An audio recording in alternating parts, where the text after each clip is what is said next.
মানুষ চাইলে কি করতে পারে জানি না, তবে আল্লাহ চাইলে সবকিছু করতে পারে। আজকে পুরো পৃথিবী না, বিশেষ করে পুরো বাংলাদেশের মানুষের কাঁপাই দিয়ে গেছে।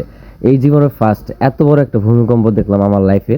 আর এই যে বড় বড় বিল্ডিং গুলোকে একদম নিচ থেকে ফাটাইয়া দিছে, প্রতিটা বিল্ডিং এর সাইডে ফাটার দাগ রয়ে গেছে, যে দাগগুলো এখানে দেখানো হয়েছে।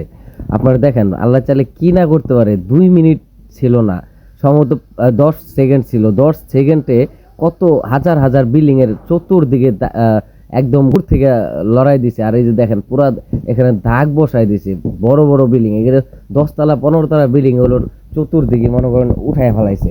তার মানে আল্লাহ চাইলে কি না করতে পারে। জাস্ট এবার আল্লাহর একটা স্যাম্পল দেখা গেল এই 10 সেকেন্ডের একটা ভূমিকম্পে পুরা বাংলাদেশের মানুষের ভেতরে একটা আলাদা একটা কম্পন সৃষ্টি করে গেছে। আমি নিজেও ভয় পাইছি আজকে আমার লাইফে। আমি ফার্স্ট এতটা ভয় পাইছি ভূমিকম্প দেখে, এতটা ফার্স্ট এমন ভয় আমি কখনো পাই নাই জীবনে। ফার্স্ট এই ভূমিকম্প দেখলাম। ভূমিকম্প কাকে বলে, আর ভূমিকম্পের যে একটা ভয়ানক ভয়ানক একটা আছে, সেটা আজকে টের পাইলাম।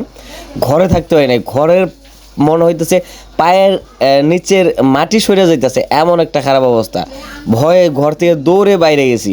বাইরে গিয়ে দেখি হাজার হাজার মানুষ বাইরে, এই বড় বড় বিল্ডিংয়ের মানুষগুলো সব নিচে নামে আসছে শুধু এই ভয়ে।